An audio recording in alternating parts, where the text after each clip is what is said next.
we're going to talk about the San Diego Republican Party here, people, to the audience. And they're at war right now.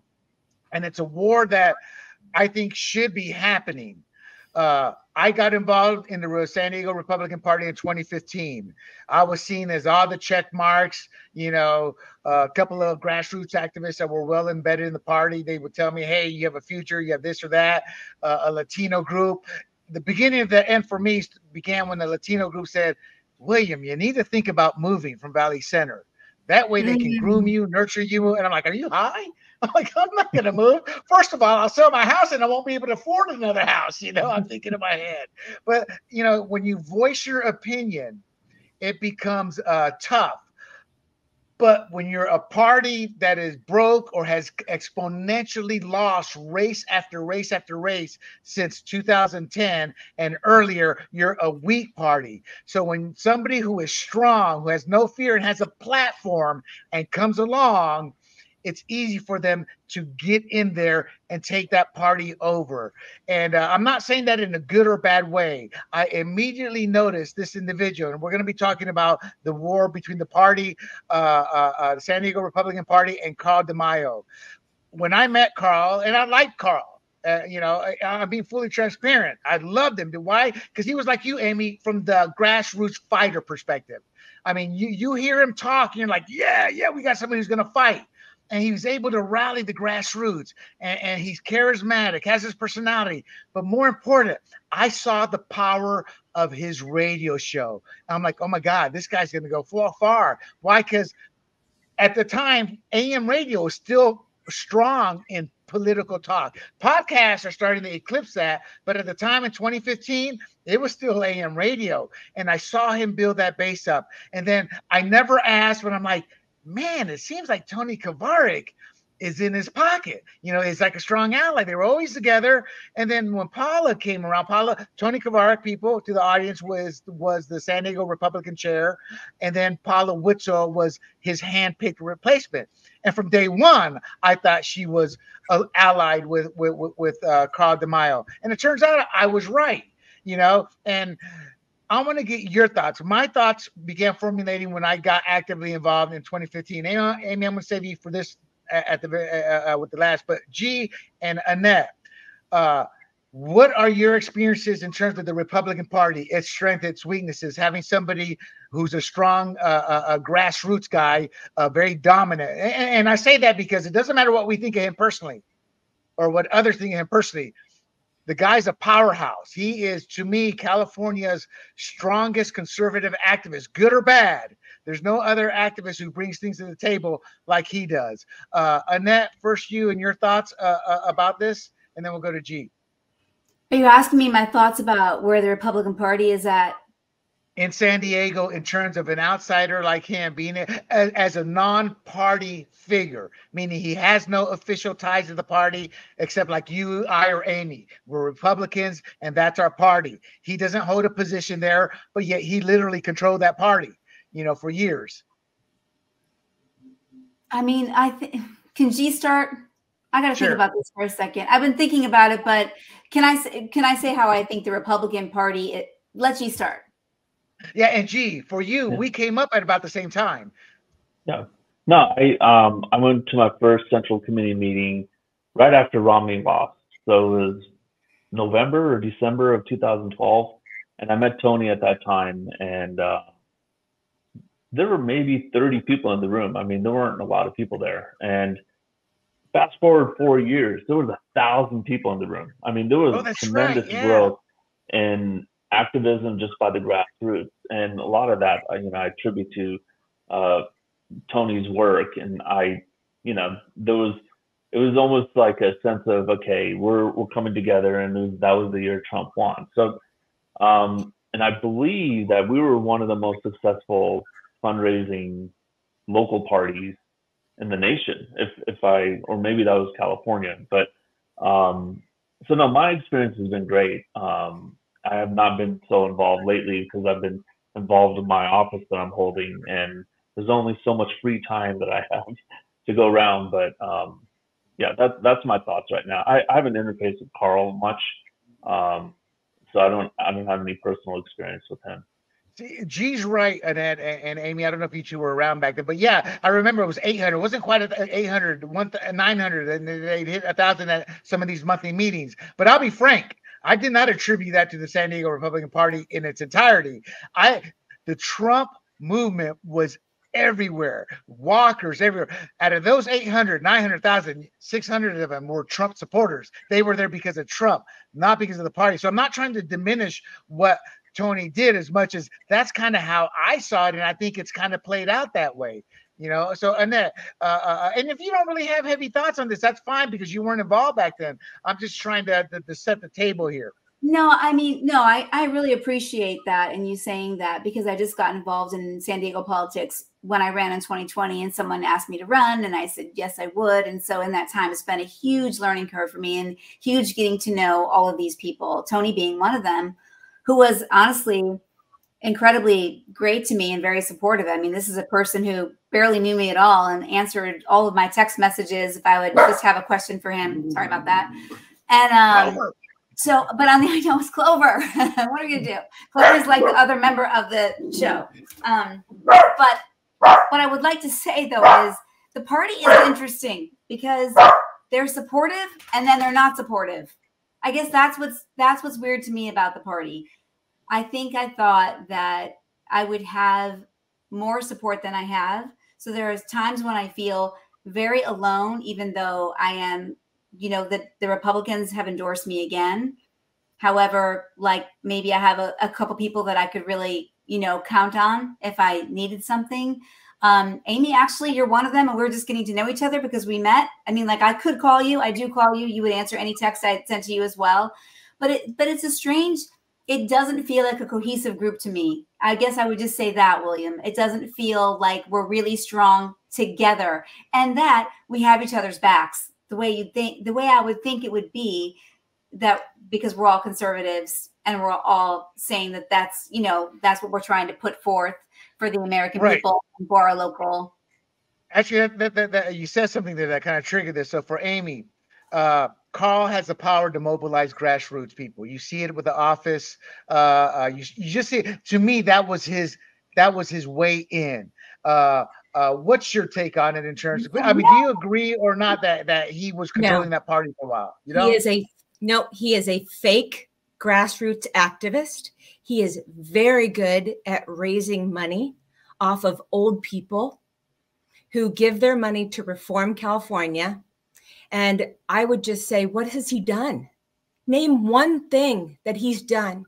He sends 5, 6, 7 emails a week saying we've got to fight to keep Proposition 13 and we've got to recall this person and recall that person. There have been so many times when he has raised money specifically for recalls that never happened. Instead, he collected a lot of money. And I'll just say this. There's an elected official right here in San Diego who told me this, and it stuck with me. He said, Amy, if I had cancer, Carl DeMaio would find a way to fundraise off my cancer and keep the money for himself. You know, Amy, you bring up a good point because this is a tough show for me because Carl can do more for my district right now than Andrew can. That's just the bottom line in how I see it. But it's tough because I kind of agree with you. There's a couple of things I noticed. I'm like, he's got those elderly women. I don't say elderly as in a bad way, just these older women. They're all down at his Escondido office, always working. It's not that I disagree writing envelopes to people asking for money. Yes, and you're right. I used to always, there's an endorsed candidate of Carl's who disagrees with him. And he's a fundamentalist, and he's always preaching. And I just finally pulled my hair out, and I just said, you're a hypocrite. I go, I love you to death, but you're a hypocrite. You don't agree with him, but since he endorsed you, you won't speak out and do the right thing. And I give this guy cojones. He goes, yep, you're right. You know, but yet he judges everybody else. And that's what, and I'm not talking about Carl, I'm talking about this individual. And I'm like, well, that's why our party's weak. At the end of the day, your own self-serving political career was more important than doing the right thing, which is what you tell everybody to do. Because I truly believe he consolidated power for himself because of his radio show. Tony Kavarik was on his side. And I love, see, here's the thing. there are so many people who I truly like, but I don't like to work with. And to give an example, when I brought up that they were going to start paying Tony or the position years ago, I'm like, hey, that's great, because then there's accountability. Then you can't argue the fact we're losing, fire him, you know?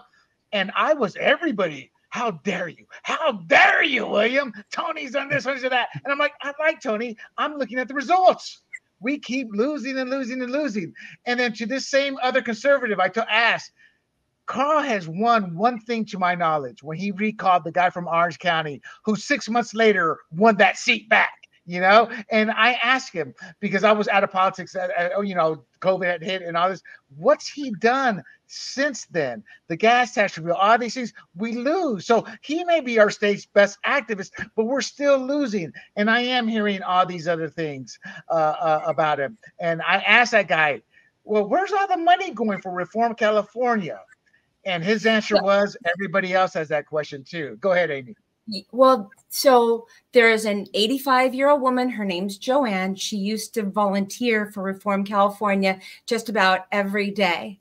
And so she received an email from Reform California saying, please give money for office supplies for Reform California. So she clicked on the donate button, and then she got an email saying, thank you for giving to Carl DeMaio for assembly. So she called the office.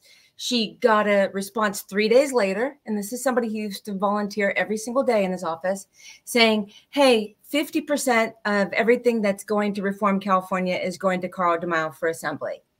And I have done this too. I received the Reform California emails, and it says Reform California, give to Reform California. You click on the donate button, and then it takes you to a donate to Carl DeMaio for assembly. And that's why he's being investigated by the FPPC, the Fair Political Practices Commission. I mean, when do you see Carl DeMaio ever do a fundraiser for himself? He's getting all of the money from Reform California, and it's going to his assembly race. And then, so that's where the money's going, is what you're saying. Just go to my social media, because I am a state licensed private investigator in California, 21006. I've been active, and I'm in good standing since 1999. So I've been doing my investigative work on him. And the fact of the matter is, it's called the New Progressive PAC. And you can see where Reform California gave to the New Progressive PAC. Well, the New Progressive PAC sent out mailers to Democrats in AD 75, calling his opponent, Andrew Hayes, a MAGA extremist. Amy, we're going to get to all that. We're going to get to all that. So anyway, long story short, there is a lot to uncover when it comes to Carl DeMaio. And what your audience doesn't know is I actually did have the courage to stand up to him. I turned the other cheek for years for the sake of unity, right? And he's done a lot of things to me and other people I know. And a couple weeks ago, he personally threatened me, and that was my line in the sand. And that's when I said, enough is enough. You know, Amy, that's why this is tough for me, because I've done what you've done. I'm like, because I'm like, Carl does this, Carl does that. But the last year and a half, I've been like, where's that money going for Reform California? Because even though I wasn't researching or anything of that, anecdotally, I was realizing we're not winning anything with him. And you're right. And, I noticed he's asking for all this money, and I'm like, but we're not winning. I see just a campaign here or there. And yeah, you're right. Let's talk about his wait, just go ahead. No, so he's Amy, go ahead. Amy, he threatened you. And he sounds like a bully. He sounds like a bully. I mean, yes, we're gonna get to all that in that. Yes, no. That's why I wanted to have this episode. Yeah, okay. It's time to have this conversation, and I want to tell the audience. I asked Carl to come on, or to have a representative to come on so he could give his point of view. I asked Andrew Hayes, and we also asked the Republican Party, and Amy's the only one willing to come on. And I'm not defending them, but I didn't expect them to come on, because this is a tough issue to deal with. It's one of those things nobody wants to talk about, but Amy's talking about it, and Amy's going to end up having to pay a price. But she has a spine, and sometimes it takes that one person to galvanize the rest of the individuals. So let's talk about Carl's track record. This is how I see it.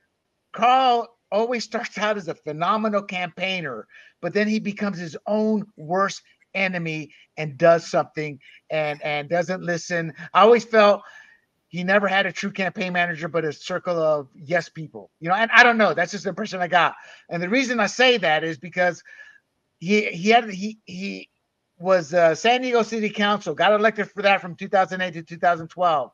And he'd already passed his time when I came aboard. So when I got introduced to him, he lost the 2012 San Diego mayoral election. And that I thought was like, God, he ran a terrible campaign there with some of the things he said. Or he immediately came out with the gay this, gay that. I'm like, hey, I get it. I don't care. But that's not how you're going to win a lot of conservative votes in certain demographics. Then he lost the 2014 congressional election. Then he lost the 2020 congressional election.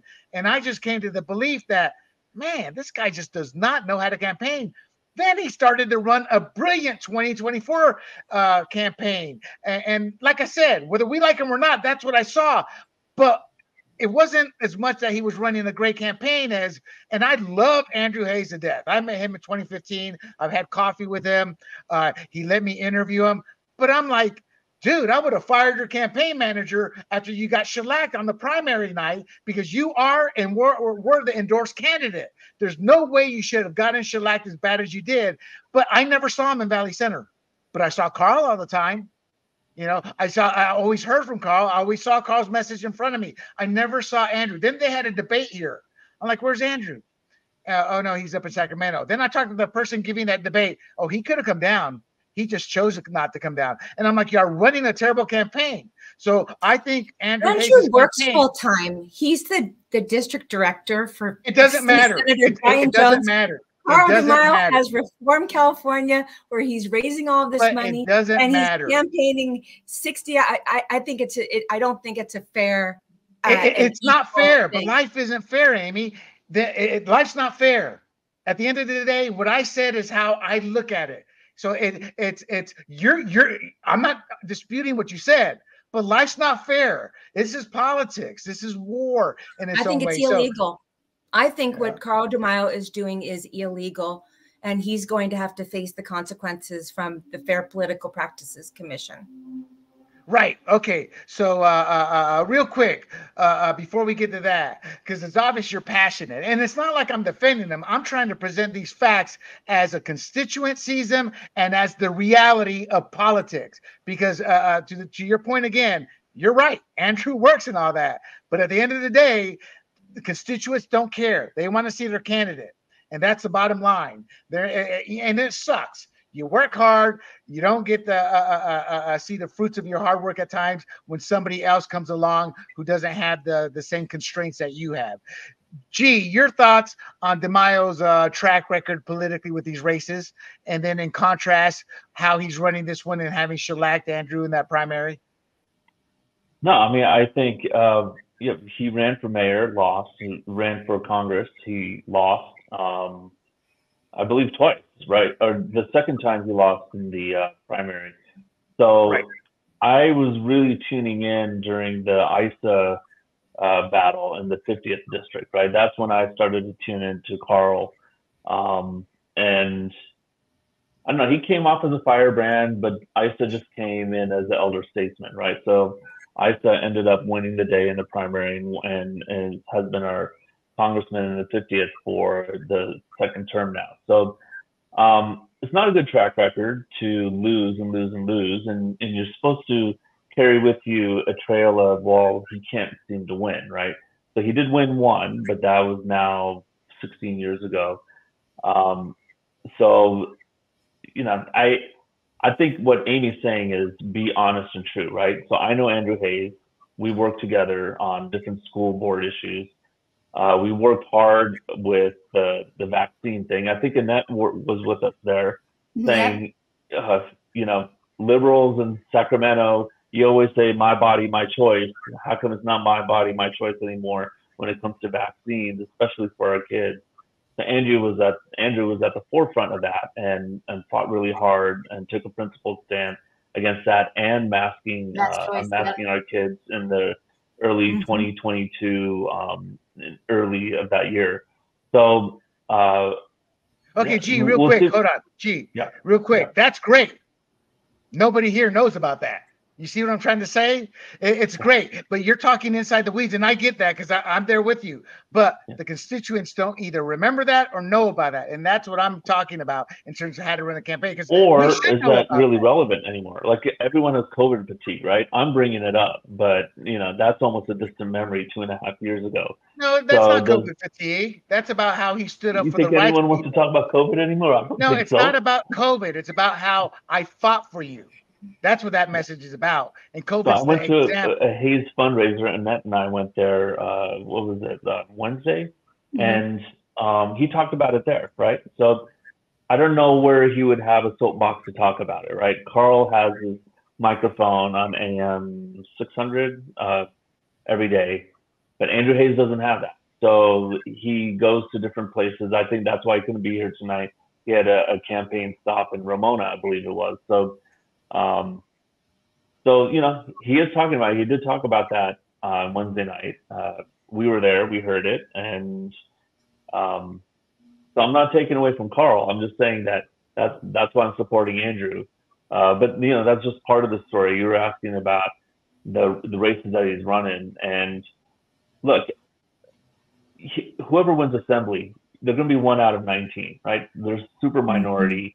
Yeah. In the end, I know Andrew will fight hard for whatever he wants to fight hard for. He's been able to create a coalition and gather people and fight for a cause, even when it's in the minority, such as vaccinations or unmasking our kids. Right, right. So for the audience, in the primary that I'm referring to in California, for people who are nationwide here, in California, we have what's called the jungle primary, the top two winners, regardless of party. And Carl DeMaio took it at 43%. And when he entered the race, G, that was my issue, was like, oh my God, this guy has his radio. And that's where I agree with you, Amy. He's working. But at the end of the day, the constituents don't care. Life's not fair. But that did confirm his power of that radio show and his ability to be out in the district. And he did file on the last day you could file. So this was something he was planning all along. But nevertheless, I'll stick to my guns, and Andrew needs to be. We've lost exponentially in this state for certain reasons. And I think Andrew is carrying on those reasons why we lost and how he's campaigning this cycle. See, I think y'all are mixing in your personal friendship. You know him and you dislike Carl. I'm not taking away from that. I'm looking at it from how people run races and looking at it from a constituent standpoint, because he's there. This is actually my district, the 75th. So I'm looking at it from a different angle. And that's when I get frustrated. That's when I get frustrated at Republicans. Why are you running your campaign this way? So, for example, Trump is they use Trump against you, Amy, and I get mad at that, but I don't get mad at them using Trump against you. I get mad at the Republican Party for never having defended Trump. And when you don't defend your own candidate, those lies become truths. So they can tag those lies on to other party members. And that's what happened to you. And that's when I get angry at our own party. Like, why weren't you defending Trump? And it wasn't at the local level. That was at the national level with the powers there. So you were kind of screwed before you even got started. So I get that. I just when I just saw the 43% to 19%, because I was an idiot. I'm like, oh, Andrew's an endorsed guy. Yeah, he's gonna win the primary, But then when I saw how bad he got shellacked, and the reason I'm saying this and is I do resent the fact that Carl doesn't live in my district. My district is a red district. So whoever runs in this district, you're in. And that's what, see, and it's not just Carl. On the 50th, it was Carl and Isa. Y'all don't live in our district. What are you doing here, Isa? Go back to the 49th. We need that district, but you won't because you want to win. And I was originally a supporter of one candidate, and I was heavily involved in that because I put on the debate. And when I went around talking to people, this is what I heard about Carl. Oh, I like Carl, but he's arrogant. He's mean. I just don't. And he lost votes that way. And I think that's where he's a terrible campaigner. His arrogance gets the better of him. And I still see that arrogance here. And I think that is Andrew's one in to get back in this race. And I think this whole situation, Amy, that has blown up with the resources, they may be broke, but they still do. The average Republican, they see the endorsed candidate. It's just human nature. They're going to vote. And that is, so I'm like, Carl stepped in it. His ego got the better of him. So Annette, your thoughts on the fact when you see the candidate who's not endorsed get shellacked at 43 to 19%. And let me add this caveat. His second place win was fingers crossed. We had to wait for days. My fingers were crossed. I'm like, oh my God, Andrew, you got to get a second, because he was in third place after that election. You know, they keep counting, and he kept moving up, eventually got second place. But what are your thoughts of an endorsed candidate only being able to muster 19% of the vote to 43% from the outside candidate? You mean because he got the Republican endorsement? Yeah, that's a powerful endorsement, and it meant nothing in that primary. And to me, part of it was because how he campaigned. But can I just say, my dog, Clover is a part of the show, and he needs to not be here anymore. So I just want to say, what we talk about this all the time, William, about politics, and it's about power. And I think I know it's going to be like, okay, well, this is like too philosophical, but honestly, this is the thing that's the most troubling to me about having these conversations, is how power hungry these people are. And it really always ends up, it never ends up being about the actual constituents. Oh, I'm going to fight for you. Give me a break. I mean, the reason why I believe that in Andrew is because I saw him fight for me, and I saw something get accomplished. I mean, I did see him call me up. He didn't even know me. He wanted me to come to his, I'm sorry, wherever he was. Like, it was not where I live. We drove out there, and he tried to get people together. He tried to get people to have the conversation. So a couple different times in the 4 years that I've been on the school board, which is just, I've only been on one term, he was able to do that and get me more involved than I was in a bigger, more like county-wide way. So I actually believe he's a principled person. And I know that wasn't the answer to your question, but what I'm saying is, what we see so often in politics, when people run and run and run again, though, no, they're not seeking the good of the people. They're not. They're seeking their own power. And that really is, that's a very troubling thing to me. I think it's something we have to talk about. And it's the kind of people we need to stay away from. We don't want people like that in politics, because they don't have the goodwill for their fellow man. I know it's hard to discern that, because it seems like now everybody in politics is out for themselves. I don't believe everybody is. But what's happening now is the really good people that care about their fellow man won't even attempt to run because of people like Carl. They're just like, I will not be involved in this. This is politics does not have to be ugly. We talk about this too, William. It doesn't have to be, though, because I do think we can bring it to a better place. But when things like this happen, I mean, part of it would be great if we could have the party be more aligned with one another. I think in this case, they got behind the person they believed was the most principled person, who was the most conservative person, who was going to fight the battles in the state of California that need to be fought. And he wasn't going to, hopefully he's going to, compromise. That's necessary, I think. But he's also going to have that line that he doesn't cross. And I honestly think that he's the person who has the integrity. Just a quick point, a story on that. A couple of years ago, Mayor Bailey of Coronado and I were asked to speak to the Del Mar Republican Women's Group. And so we're sitting next to each other, and Richard turns to me and goes, so, gee, what do you think about running for next? I just won re-election on the school board. And I turned to him, I said, I just don't have any desire to run for anything else. Like, I can't get down to the gutter level of what some of these politicians do, just like what Annette was just saying, right? Like, if they're going to be in the dirt, you almost have to go back down into the dirt in order to win. And he just turned to me and said, that's too bad. Like, usually good people don't run at for the higher offices because of that. And it just goes against their principles. So that is a good point. Good point, though, G. Let's talk about what happened to Richard Bailey. What about him? He is so smart. He is. Hold on, Annette. Tell the audience who Richard Bailey is. He is the mayor of Coronado. Mm-hmm. He was going to run for Congress, and you know, that he did not continue in that race. He and I spoke about that. You know, we had a cup of coffee together and we talked about that. Because of the redistricting. Because of the redistricting, yes, thank you very much. And then he was going to run, I mean, am I allowed to say County this? supervisor. I know, am I allowed to say it? I don't know. Can I say this? Say it. Okay, well, Yeah. say it. Because we ended up going for Kevin Faulkner. Are you serious now? Richard would have been amazing. Oh, hold on. You're saying Richard was going to run, but they chose Kevin Faulkner? Is that what you're saying? The party? Yes. That is No. I just want to make sure. I will tell you a little story now. I will tell you a little story. I did not know that. I will tell you a little story. I feel like I'm going to be in trouble now. I can't get an No, you're not. I am not a fan of Faulkner. Faulkner has blocked me because I've called him out so much. Go ahead, Amy. Okay. So last year, 2023, when I ran in this special election, I, through pure heart and hustle and millions of dollars in special interest money, where the powers that be wanted it to be two Democrats versus each other in the general, what happened was I was able, in a D+30 district with only 19% Republicans, I was able to make the top two.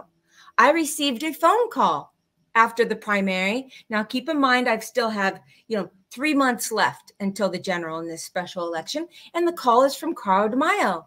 And I expect it to be a congratulations, you've made the top two.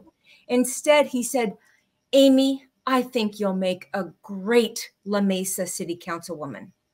He then went on to say, you shouldn't raise any more money. Don't use your volunteers. I had over 250 volunteers. And he said to me to stop campaigning. I later found out it was Democrats that had him make that phone call to me. Why? And he was telling me, oh, you just need to keep your energy to run for La Mesa City Council. Meanwhile, he was telling Democrats in La Mesa, oh, hey, Amy Reichert's going to run for La Mesa City Council next year. You better clear the field and start raising money. And that's exactly what they started doing. And these were all things I looked the other way, by the way, that he did for the sake of unity. He was also going to caucus meetings and openly telling people who were excited about my campaign and asking them, hey, Carl, you should be helping Amy more. What can we do to help Amy? He told a room full of people at a caucus, do not give any money to Amy Reichert. Save your money for Kevin Faulkner. So to your question, Annette, how did that whole thing shake out? Why was it Richard Bailey versus Kevin Faulkner? Carl DeMaio got behind Faulkner because of his personal grudge against Richard Bailey. And I have made a vow, and let me just finish here. 7 days before my special election, by the way, my whole thing before was never mudsling, stick to the issue, never name call. Yep. And 7 days before the special election, my opponent, Monica Montgomery Stepp, went on Instagram and she said, Amy Reichert thinks Hitler jokes are funny. I was raised Jewish. I had a bat mitzvah. I went to Hebrew school. I became a Christian in my 30s. She had heard my faith journey many times at different forums. These people are ruthless and toxic. And I made a commitment at that time. You know what? Don't be afraid of what they're going to say about your past, because they're just going to make stuff up. And that's when I took the gloves off and I vowed that I was going to be true and authentic and speak the truth. And so I'm sitting right here in my house, knowing that when I speak out against somebody like Carl DeMaio, who has a PAC worth millions and millions of dollars, who literally called me on the phone on September 11th and threatened me over a minor party squabble that he was having. And he wanted me to denounce the chair publicly. And when I said no, he said that he would do everything in his power, that I would never hold any leadership position in the Republican Party.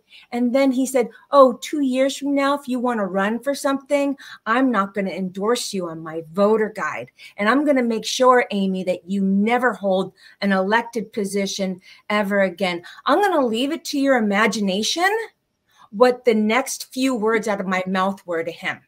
Well, we'll get to that. Let's set it up for them. You, this man is toxic.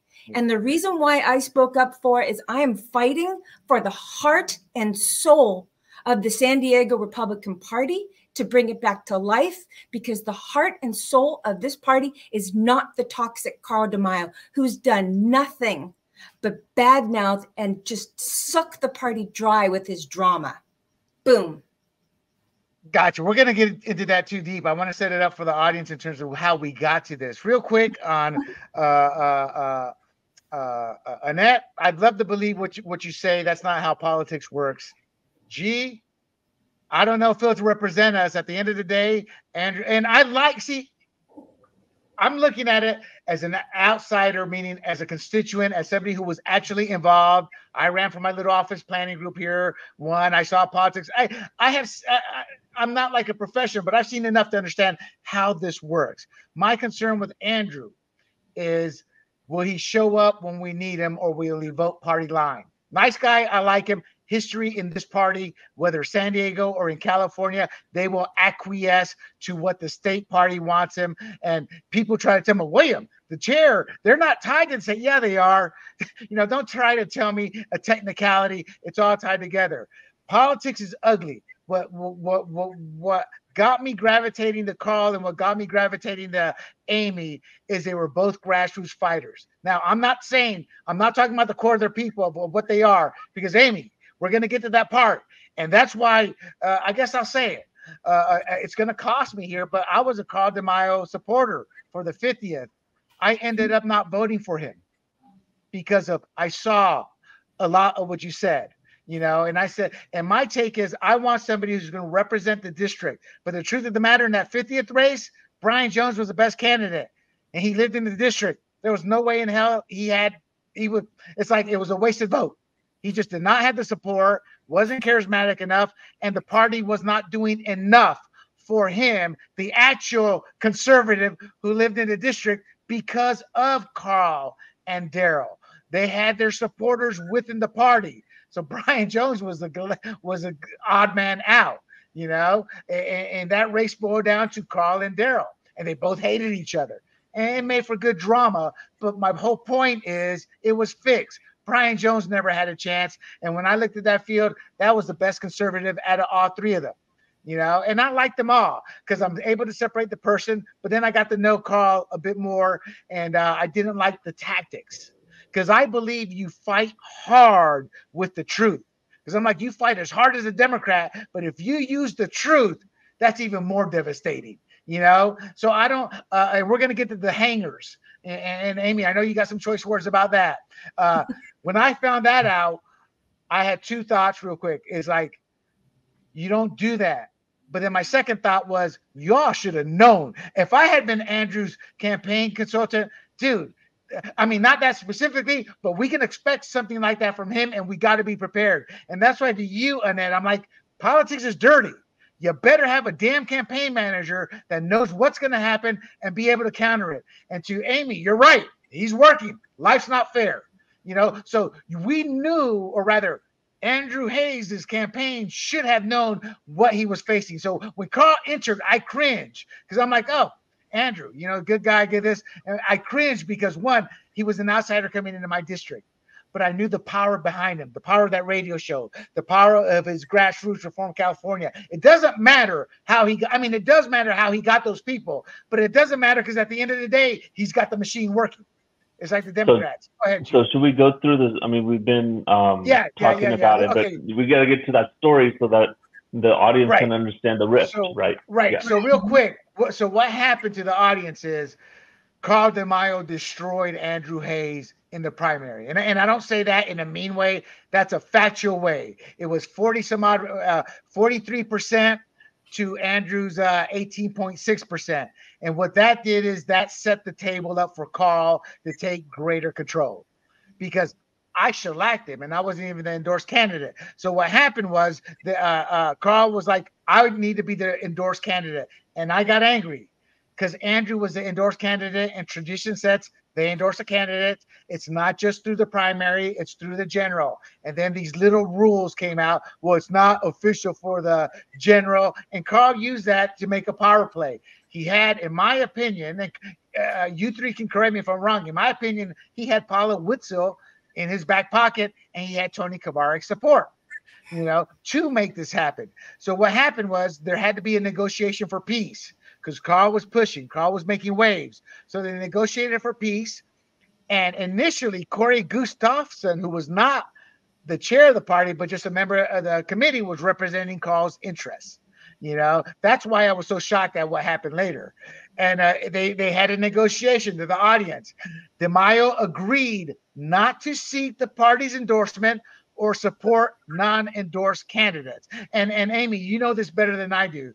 So correct me if I stray here wrongly. But so DeMaio agreed not to seek the party's endorsement or support non-endorsed candidates, and Paula Witzel resigned as chair. And Corey Gustafson, who was negotiating on Carl DeMaio's behalf, became the new party chair. So I'm looking at it as an outsider, and I'm livid because I'm like, Carl got his person in. But I wasn't as livid as I became when I found out that Andrew kept the endorsement, but he got no money from the party's victory fund. He could not appear in the Republican Party voter guide, and the party would not mention the 75th Assembly District race on the website. And my take was, what the hell? Then you don't have nothing but the endorsement in name, because I do know enough about politics that most Republican voters do not follow politics like we do. We're part of the machine in the sense we know what's happening. Most Republican voters, they get those mailers or they see who the party endorses and they just vote for that person.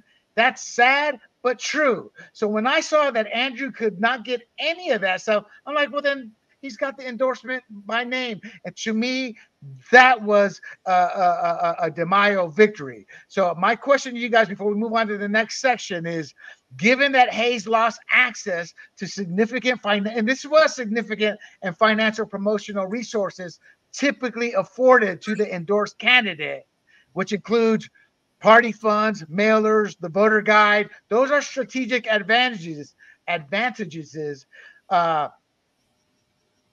What did he actually gain with this compromise? Amy, I'll wait for you last, but G, you first. What did Andrew actually gain with this negotiation for peace and this? He kept the endorsement, but in name only. What did he gain? I mean, I'm interested in hearing what Amy has to say, but my short comment is, what were we trying to gain with Carl DeMaio? Right? Not putting That's him down not the or question. But the question is, what did Andrew? We're going to stick to this topic. What did he gain by that negotiated peace? Yeah, no. Andrew got nothing out of it, right? If he's not on the website, he's not getting the money. I think Andrew can walk around saying, I'm endorsed by the San Diego Republican Party, but if it's not an official website and all that, then no, he lost a lot more than he gained. Amy, I'm sorry. Yeah, I'm sorry. Not Amy, Annette. Yeah. Annette. So he did, per G, and I agree with him, he didn't gain anything. So why would Andrew's side have negotiated that? No, it was a loss for him. For sure. Why did they negotiate it for him? I don't know. I don't think Andrew's team negotiated. I think it's in that situation, Andrew had to have been part of it. Amy, what's your thought on that part, on this? Carl put the party in just an insane position. It was yet another example of how he took an internal Republican matter to the press. And he is a major leaker of stories. And that's exactly what happened. Once it blew up publicly, what Andrew had to do was save face. And there were just mass casualties everywhere. Paula Witzel, she lost being chair. And so I think Andrew was being the gentleman, actually, just to settle it, because Carl was going scorched earth like he always does. And he wasn't going to be happy until everybody was down on the ground. So that's a great answer, because you're right. That's exactly what happened. And that's why I got mad at Andrew. I'm like, scorched earth or not, you got to stand up for yourself, because see, I don't know if you guys realize it, Amy, you ran in a big race there, but that endorsement and those mailers and the Republican voter guide, that's tens of thousands of just given votes, because people don't follow politics. So they just go by that guide. So I was devastated when I saw that. But to me, that was Carl being Carl. And when I looked at Paula, I'm like, that's what you get for sleeping with the devil.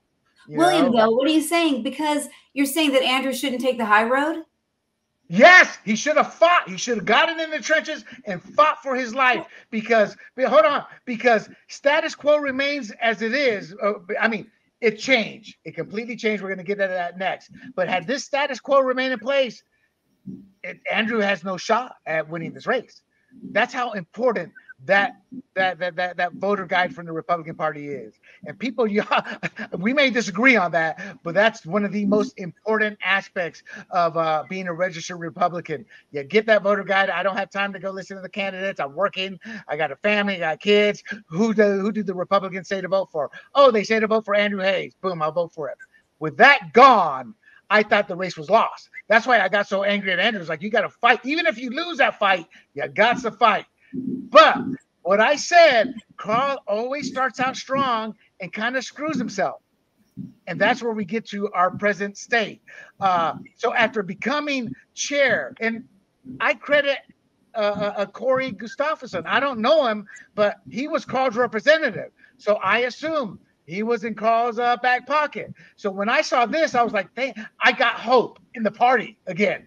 What happened is after becoming chair, Gustafson, how do you say that? Gustafson? Is that how you say it? Huh? Gustafson. Gustafson. Okay. Anybody know what that is? Dutch? No. Dutch? Gustafson. Where's Big John? He knows. He always knows that stuff. Gustafson. So by September 2024, Gustafson was overseeing a dramatic enforcement action against DeMaio. And this action was in response to DeMaio violating the agreement. So what I mean by stepping in it, he should have just stayed out of it, but he put his foot in it because he violated the agreement. To the audience, part of the agreement to make peace was Carl would not endorse a candidate that the Republican Party had not endorsed, meaning he would either stay silent or support the endorsed candidate by the Republican Party, and he did not. On the Poway City Council, there was a Carl, to the audience, has been at war with the police department from his days in the city council. Mm-hmm. I know this firsthand, even though this was before my time, because I took self-defense course from this one guy for over 10 years, and he was a cop. And when I brought up, call this, call that, he just stopped, looked at me, and forgive me, he goes, fuck that guy. He stopped. We were like, I'm punching. He just stopped, and he said, fuck that guy. And I was like, whoa, what? And then he explained to me the whole union battle, because he was, he's a cop. And that battle, even though it kind of went away, obviously is still there. And the police faction has never forgotten that. And Amy, feel free to jump in here. But what I saw from this or read from this and research is that the police department or I'm sorry, a society of it, one of those associations of it, filed the complaint that you alluded to earlier regarding Carl and Reform California. And in Carl's eyes, you don't cross Carl. It's like the mafia. You do not cross Carl. And in his eyes, that benevolent police society crossed him when they filed the complaint. And because of that, he chose to endorse Carl or that candidate's opponent in the Poway City Council. And he chose to endorse the opponent, not the Republican Party endorsed candidate. And that put us at war, or that put him at war with the party because he broke the agreement. Am I correct in how I've laid it out? So if it wasn't this, I guarantee you it would have been something else. It has been nonstop drama, toxicity, and infighting, and it always comes back to Carl DeMaio. Any of you guys remember Twilight Zone?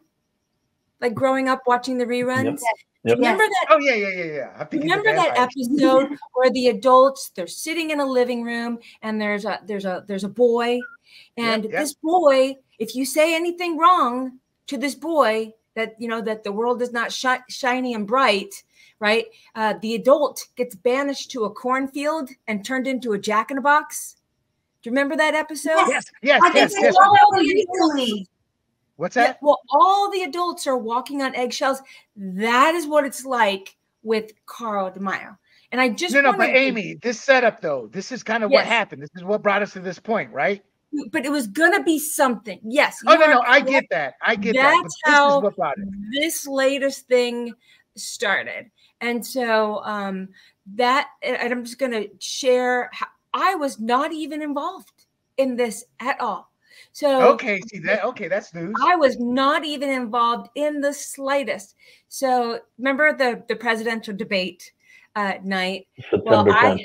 I had organized a watch party at the Ultra Star movie theater in Mission Valley, and we had 150 people there. I get a call from one of Carl DeMaio's people, right? And I knew it was important because he's calling, it must be important. So I answer and go, is this important? Because I'm organizing the debate and it's going to start in a few minutes. And he said, yes, it is. And then that's when he told me about the latest fight with the Republican Party, which I had nothing to do with. And then he said that if the chair didn't do what they wanted to, that Carl was going to send an email from Reform California telling everybody, don't donate one more dime to the Republican Party, right? So then the next morning, that's when things went public. And that's when I got the infamous call from Carl himself threatening me. So it's just threat after threat and drama after drama. And this is why, even if he got elected, he would never be successful in Sacramento, because he doesn't even know how to work with people on his own side. And the Democrats, by the way, have power over what size office you get in Sacramento. They're going to put him in the broom closet. And Carl's not even going to have the support of his own Republicans, because he's been stabbing everybody in the back for the past 3 years, because Carl DeMaio is about Carl DeMaio. And I'm so sorry that I have to be this blunt and this true, but that is the fact. No, Amy, you're right. In fact, again, I have a lot writing on this because I have a grassroots group going right now to fight a battle that against a corporation and lithium batteries. And I'm on that boat, right down the street. Then we have to talk afterwards. We have to talk. I've been fighting this battle for the past year. Let's talk. That said, Carl's responded already. He said he'll help our group. So I'm in the catch-22. You know, how's he going to help? How's he going to help? He always offers help and then does nothing. No, it's not that. I'm not asking for money. It's Carl has a powerful, I don't want to get sidetracked, but real quick, Carl has a powerful voice. He shellacked Andrew here again. 40-some-odd percent, 18%. Real quick. How many of those were Democrats? Who played that little boy though? Hold on, real quick. We don't know. Who played that little boy? Who played that little boy in the Twilight Zone? Wasn't it Opie? Was it Opie? No, it's Billy Mummy from Lost in Space. Oh, that's right. I get those two confused. I know who that is. Billy Mummy, Lost in Space was a big hit show in the 60s. I'm dating myself. I'm not that old. I saw the reruns, but that's why I knew immediately what show you were talking about. But I had a real quick question. The levity is nice. But I don't think it's clear. So Carl DeMaio called you on September 11th, right? That's right. And you said it was an infamous phone call, but you didn't describe what happened during the call, or maybe you did earlier. Yes, I explained it earlier. Okay. Well, okay, actually, that's a great point. So, Amy, I left it at the fact that Carl had broken the endorsement. What happened? And take us through steps. You get very passionate, but so take it through the steps of how it got to you. Meaning, what were the steps that led up to him making that call? Because he was pretty angry at that point. You know, here's the thing. The guy just never stops. He's constantly on the phone calling people, right? I probably was his 20th phone call of the day, right? And And that on that particular morning, September 11th, I remember his tone of voice. He was talking faster than normal. And I just let him talk, right? I knew that he was going to go scorched earth. That's what he does if he doesn't get his way. And so I had not even been involved in his assembly race. I was neutral. I had not endorsed Andrew. I had not endorsed Carl DeMaio. I don't live in 8075. I don't have a dog in that race, right? In the any skin in the game. So the fact that he went after me, somebody who had nothing to do with his current squabble with the Republican Party, someone who had not even endorsed any candidate in the race, and that he just went that nuclear. It just, well, hold on, Amy. Why did he choose you? Why did he? I mean, I think he chose you because he saw you as an up and cover. 20th call of the day. What he was asking me to do was to publicly denounce the chair. My Instagram following is now up to 36,000 followers. My ex, formerly Twitter, is now up to 11,000. So what he was trying to get me to do was to leverage my social media to publicly denounce the current chair of the Republican Party. I'm not going to do that. I wasn't going to do that. It's just ridiculous over his latest battle. And Amy, I just don't want to interrupt, but this is the letter that was sent out, and I assume this is part of the war that got that call towards you. And if it may be a little small for people to read, but in essence, what he's saying, and our producer, Big John, again comes through. Gustafsson is of Swedish origin. You know, Corey sent out this letter, and this is when I gained hope. Meaning, and when I say gain hope, the Republican Party's got to get it together, or the state's going to remain blue. So when I saw this, I'm like, they're standing up. They're finally, and it wasn't Carl, like anybody. In this case, it was Carl. And when I saw this email or letter to the Central Committee, where he's saying it's a time for choosing, how it was time to stand up for yourselves, in terms of stop going with self-interest and political ambition above the good of the party, is in essence what this is talking about, because that's how he viewed Carl DeMaio. And that's what you said, self-interest and political ambition. I think every politician is like that. I think Carl takes it to a different level. You know, Carl is like a Democrat in our party who fights like a Democrat. And again, I'm like, you fight that hard, but with the truth.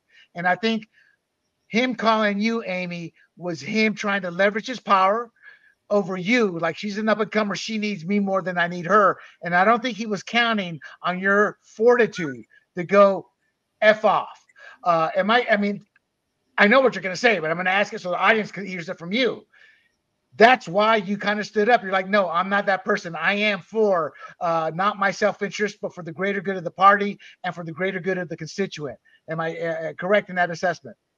It was about my own self-dignity. It was about my character.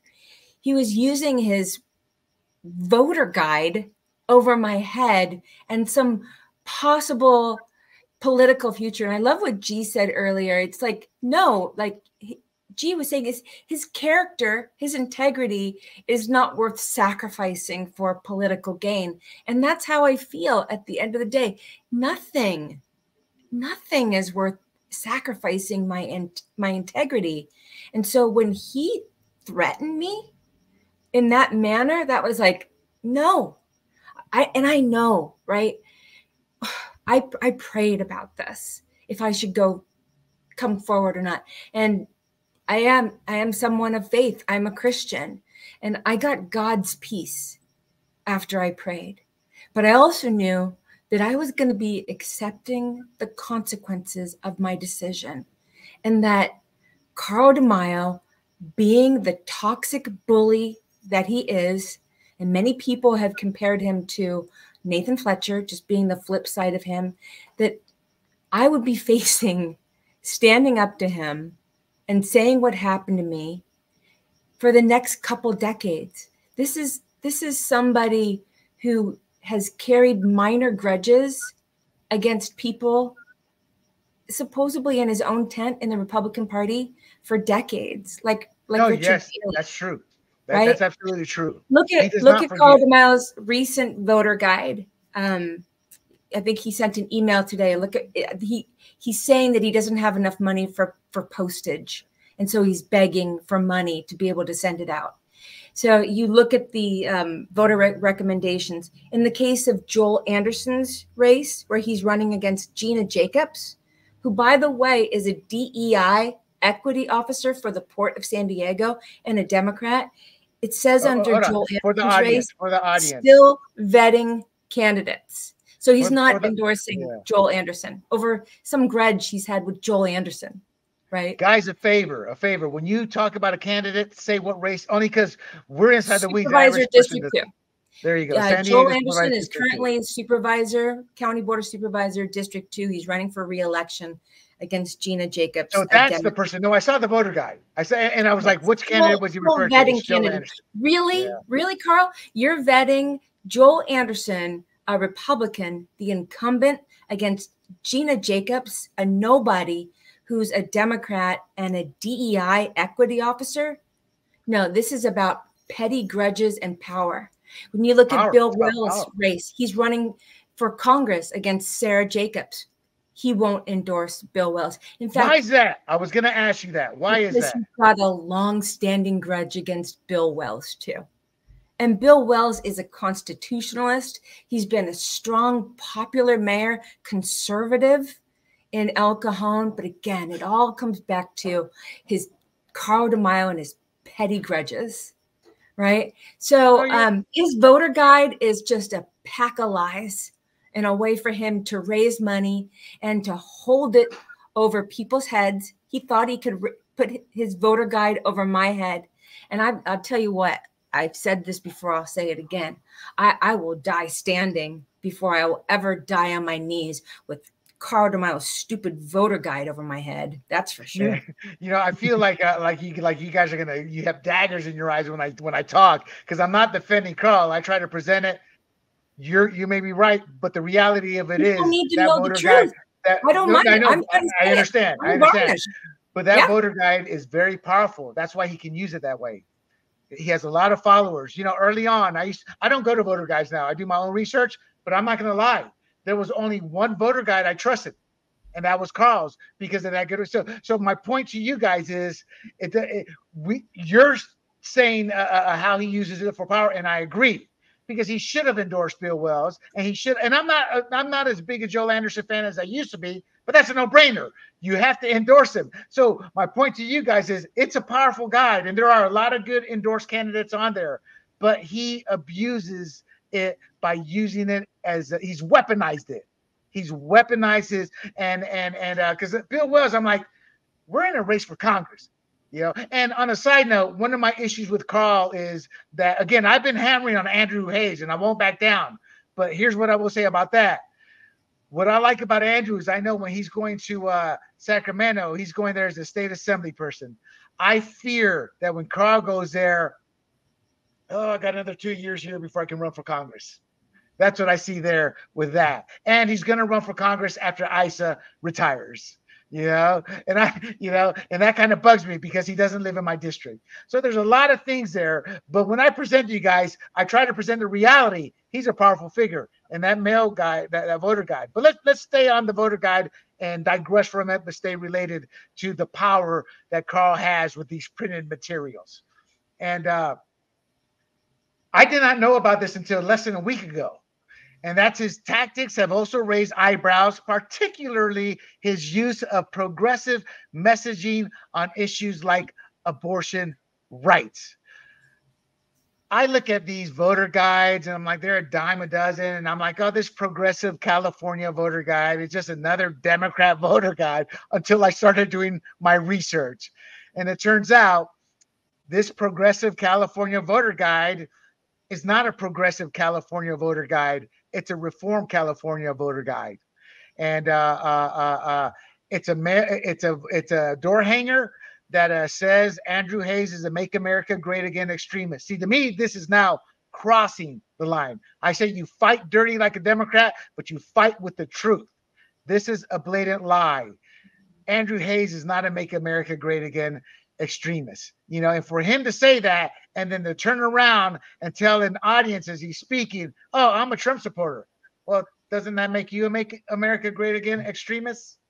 You know, so from an ethics standpoint, and I was raised by a fundamentalist, but I have my issues with the church. But at my core being, there is right and wrong, and there's righteousness. You know, and when you fight a war, even in politics, you can't lie because then you've betrayed your constituent.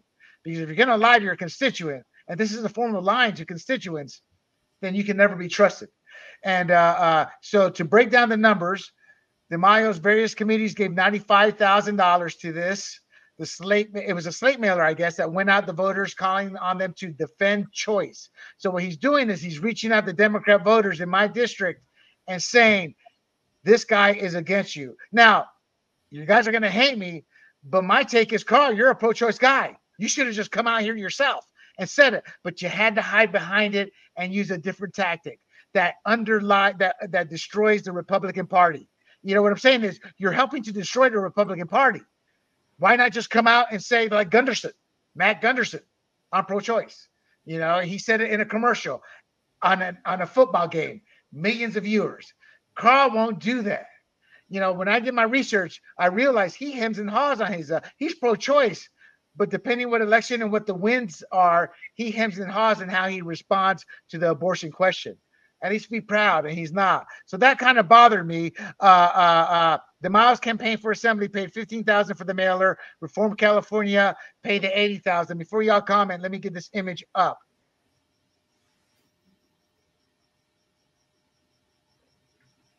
That's the image there. And what's been circled there is, you know what? I'm going to make it bigger here so the audience sees it. You see that circle there? Late payment received from Reform California with Carl DeMaio. What bothered me was somebody said, is this true on social media? And he flat out said no.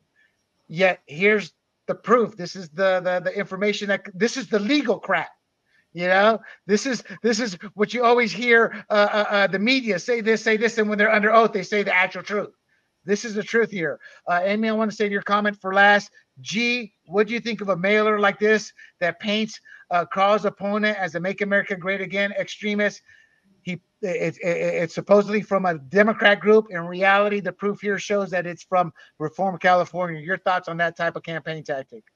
No, I mean, I think when you campaign, you stand on your own merits, right? And where you attack someone, and that's part of politics, you attack them on something that they're presenting as incorrect. That's what I would do, right? As a principal person. If my opponent says there's something and they're not that, then I would probably attack them and say, okay, no, this is what you really are, and don't pretend to be this thing. But that would be a rare thing. I would run on what I am. So you're correct. If Carl DeMaio wants to run for the seat, he should talk about how pro-choice he is, like Matt Gunderson is doing in his congressional race in the 49, and stand on that merit. And if that's what wins the day, that's what wins the day. But to attack Andrew for his stance, which is actually, Andrew is pro-life, and he's unashamedly pro-life. Yeah. Mm-hmm. So where's the attack, right? So he's trying to get Democrat voters. And so I don't know where he's going with his race. Is he going to be another Brian Manshine, another Nathan Fletcher, like someone had said earlier? That's concerning to me. Well, if you're mentioning those two individuals in the terms Manchin was for Manchin and Fletcher for Fletcher, then yes, that is true. Now, I'm not defending him, but that's most politicians.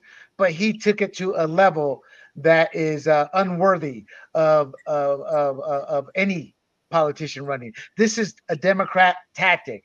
That's why I said earlier, his campaign manager should have seen. I did not see this coming, but I saw something coming from him in this form or fashion, because that's how he campaigns.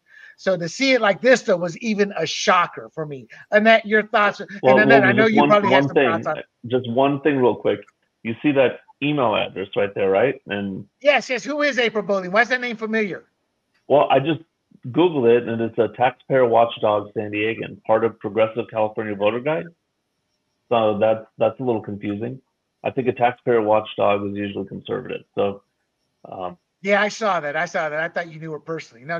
Like I said, I do research in depth. I saw that. But Annette, I know how you feel about pro-life and pro-choice, and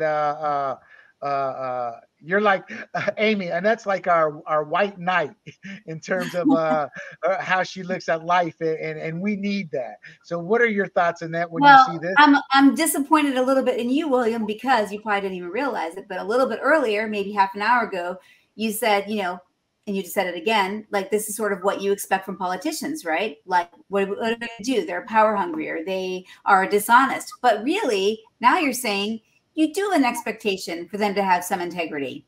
I mean, so I'm curious. Okay, no, stop. I'll explain. Okay. That is how politicians are. But if we're going to hold ourselves to a standard, I hold up myself to a standard when I run.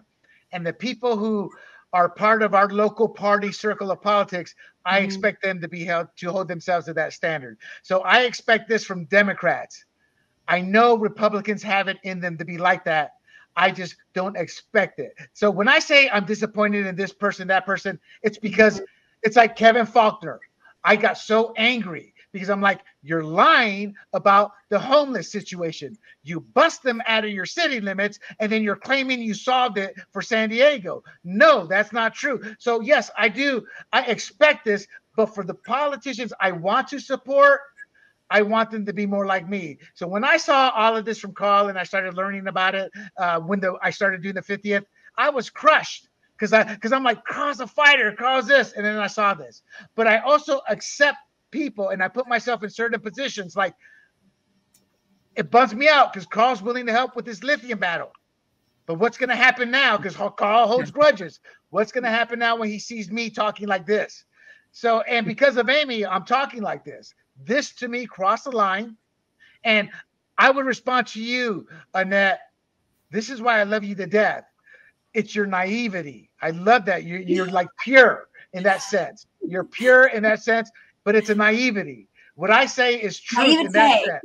You know, but because to me, it's like you shouldn't be disappointed in me because it's not what I'm telling you what I believe. It's what I see in the world and how it works. And it's ugly. Look at what Amy just said, though. Amy, I want to come work with you for the heart and soul of the Republican Party because, William, but you're right, maybe, and maybe I am naive at times, but I mean, I have life experience. I know, but I don't mean it in a bad way like that. I believe in people because I meet people like G and I meet people like Amy who don't let me down, but there is never, lying is unacceptable. If someone is going to lie to you on the little things, they're going to lie to you on the big things. So why would you ever trust that he could do anything with the lithium battery situation? I'm sorry. Once someone is a proven liar, they don't. I just read something today. It was a Chinese proverb. And it says something like, a piece of leather, no matter what you do to it or whatever, you tie it up, you put it through whatever, it's still going to be a piece of leather at the end.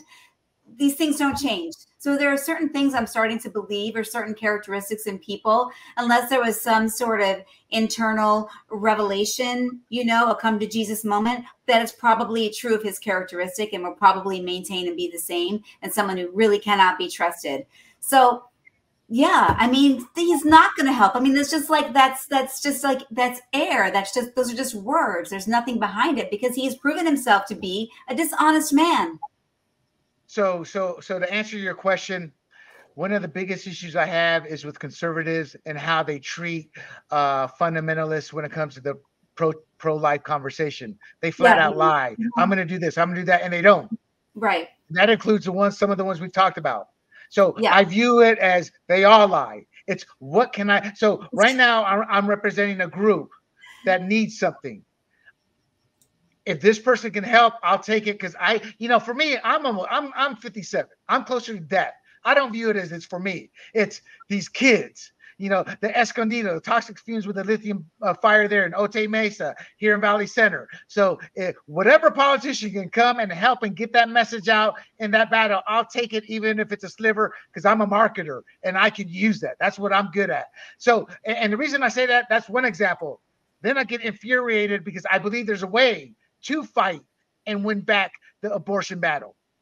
but our side isn't doing anything. They run from that battle, and then they tell you what you want to hear. So to answer your question, our side lies as much as the other side. For this Carl DeMaio lie, it's at an exponentially worse level, but the people who you support, they're lying in certain ways too. My point to you is that none of them are saints, except for Amy. And the reason I say that is because I wanted her to come on this show for a reason. Because when I saw what you did, Amy, it galvanized me. We got to do this show. The reality is I should have stayed away from this. It galvanized me because I'm like, maybe there's a figure right there who can galvanize others, who's not going to cave in, who's going to become the heart and soul of the party. And you know what? I see it in your timeline. I did not know that. I unsubscribed from him. I stopped giving money to him. I stopped doing that. All it takes is one, and that person talks to another. And like I said, the Republican, maybe this is a step to our local party winning the party back, because our party's gone down the toilet. How do I know? Because what G said, we were raising money like there was nothing. Can I speak to that? Can I give you some inside baseball that's going to blow your mind about that? Put it in terms that the audience can understand, though. Yes. So Carl DeMaio got elected to Republican Central Committee. So he was an elected Central Committee member, somebody who actually it was his role. He was supposed to help the Republican Party. So what he did was he maneuvered his way in and he said, I think Reform California should be the activist wing of the Republican Party. So he got the Republican Party to hand over the donor list to him, the email list to him, the volunteer list. But Amy, Carl DeMaio stripped the Republican Party. Now, I'm not saying that these things were done willingly. Stripped the Republican Party of all of its wealth, all the while promising like a snake that he was doing it to help him, but he was helping himself. Meanwhile, he's going on the radio saying, oh, the Republican Party is such a mess. Carl, you're an elected Central Committee member with a radio show. Like, you are the Republican Party right now. And by the way, you have control of all the assets of the Republican Party. Then on his last radio show, before he signed off, because he can't have a radio show and run for office, he went on this huge rant and he was bragging that he was going to buy the San Diego Republican Party for pennies on the dollar. I will push back in this sense. They gave him that list willingly. That's my whole issue with Tony Kovarik and Paula Witzel. Nobody had a gun to their head. They chose to align themselves with him. So I did hear that story. Trusted the wrong person. Like I said, that's what happens when you sleep with the devil. And you got to be careful who you align. That's why I'm torn, because he can help me. I will help you with the lithium battery issue. He hasn't helped us. I have a proposed lithium battery. Well, he's running in our district right now. That's why he's willing. Yeah. Well, so real quick, hold on, Amy, real quick. You're the one who exposed this. You're the one who exposed this, correct? Yes. So give us, and to the audience, this image we're looking at. Carl was saying, no, that's not me. That's not us. That's not us, Amy. And this is fighting with Democrat tactics, but with the truth. Because the average person wouldn't have done what you did, Amy. Dig it out and present it. And that's the righteousness I'm talking about. So tell me about this, the story of how you found this out and how this came about, finding this, because you had to put it upon yourself. I'm going to dig this information out. Tell us about that. I can't take credit for this. This actually was found out by Scott Lewis from The Voice of San Diego. He did an article about this, and he and then what I did as an investigator, because I never take anything at face value, I went ahead and searched FPPC records too, and I found exactly what you're seeing here on the screen. And so, yes, this image is mine, and I did post it to Twitter, but I got to hand it to Scott Lewis for the reporting on this, because he's the one that found it. Oh, and thank you for saying that, because I have in my notes, hat tip to Voice of San Diego. A lot of this information came through them. I always get the feeling they are a leftist outlet, but you give credit to where credit is due regardless. Voice of San Diego is, and I think the Times of San Diego piggybacked off the Voice of San Diego, but the Voice of San Diego was on top of this. In fact, I sent the crew here a podcast where they talked about it, and that kind of led me to gathering more information. So let's get down. Let me remove this. So let's talk about the ramifications of what has happened here. And that includes what you've done. And that is you've galvanized people to the tune of, and I don't know, maybe this was happening already, but there was a $300,000 or $350,000 donation by the firefighters to the Republican Party. There was a $50,000 donation from DoorDash. And my understanding, and quote me, is that this may have had something to do with that. Nothing. No. So the firefighters have their own PAC that they're running. And DoorDash, you're right. Yes. DoorDash donated to the firefighters PAC. The firefighters did not donate to the Republican Party. DoorDash did not donate to the Republican Party. It's a total separate PAC that they're running. Damn you, Voice of San Diego. Damn you. I'm kidding. Okay, but the point is actually there is no point. My question is, we talked about the police department. What people don't realize, they won their battle when Carl was on city council. They kept their pensions. It was the firefighters who lost theirs. And through legal issues, they won it back. So I would assume that $350,000 is because there's no love for Carl also. So some ugly truths. Here's a quote that Carl said. For the past several months, the San Diego GOP, SDGOP, has continued to make a series of embarrassing mistakes, failing to recruit candidates and forfeiting seats, putting incorrect information out repeatedly, sending triplicate mailings to donors, causing them to question the waste, etc. DeMaio wrote. Before y'all kill me, this is true. This was my issues from 2015 that I saw, not just in our local Republican Party, but in all parties. And I saw that firsthand. And I've told this story before. When I got elected to the planning group here in Valley Center, there were some open seats. I reached out to the Central Committee. Amy, you can verify this because I know it's true. Part of the job of the Central Committee is also to recruit for seats. That's a job they never do. They never, ever, and it drives me up. I get so angry. Being naive, getting elected, I emailed the Republican Party, hey, or the Central Committee members, because I knew them. I had met them. Not a response, not one freaking response. So I emailed the party, hey, we have some open seats. Nobody on Central Committee. Can y'all pass a message or have some word? The chair emailed me back. Can you be our eyes and voice out there? I'm like, what the hell? I emailed him back. That's a Central Committee's job. I can't count on them. So when I see this, I'm like, that's why in my notes, an ugly truth. Failing to recruit candidates and forfeiting seats. We owned, I don't want to say that's a terrible word, but we controlled the Board of Supervisors for over 20 years.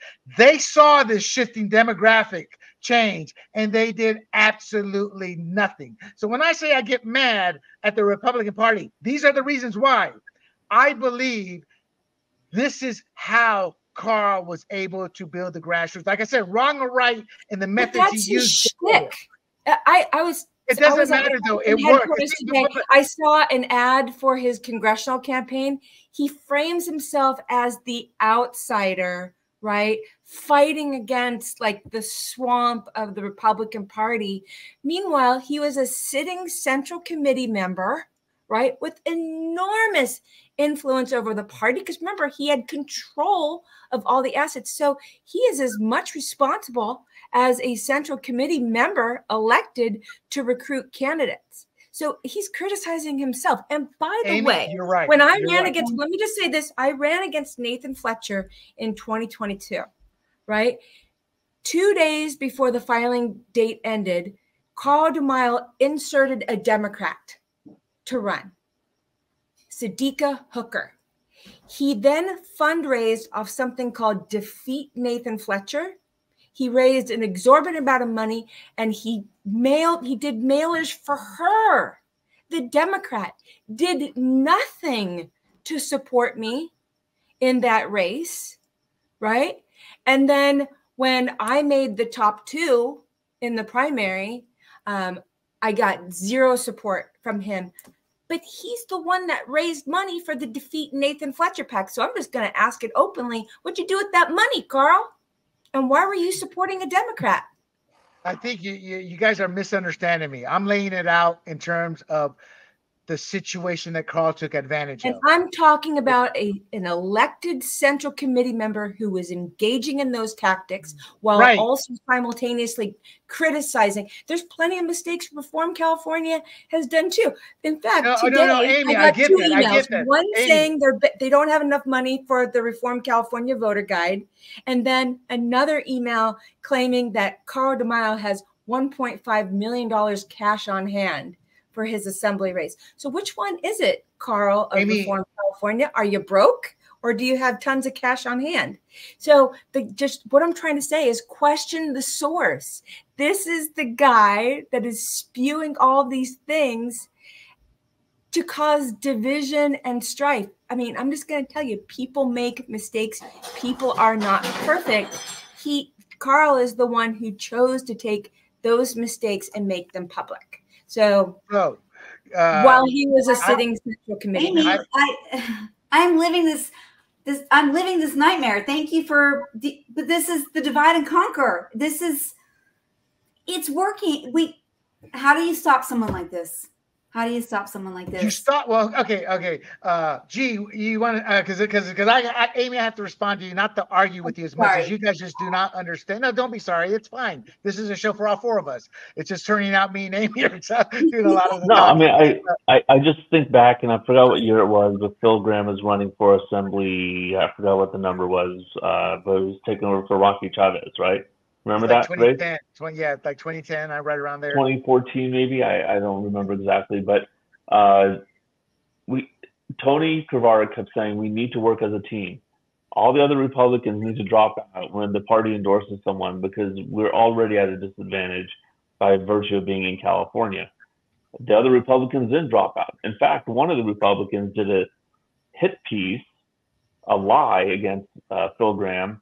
About the bar thing, remember that, and the woman and all that turned out to be a complete lie. And in the primary, 2 Democrats won the top 2 because of that story, because of that lie. And now we can't get that seat back. It's just permanently in the Democrats' hands. So we got the circling, what did they call it? The circular firing squad, and it's like, okay, so where's the victory here? Yeah. So I have to question these tactics that Amy's talking about. Is why are we fighting for the Democrat to win against Nathan Fletcher and not the Republican? No, you're right, G. I'm in absolute agreement. What you guys are failing to realize is, look, it was Tony Kabarek and Paula Witzel that were in bed with Carl. They gave him that donor list. They're the ones who helped Carl take power. They were the issues are brought up in terms of the recruiting of candidates. But let's hold on. But let's just say that's a mistake. We don't know that was they knew. It doesn't matter if it's a mistake or not. It happened. It should never have happened. I come from the military train of thought. The commanding officer is ultimately responsible. At the end of the day, the county chair of the San Diego Republican Party is ultimately responsible for the success and the woes of the party. Fair or not, that's how it works.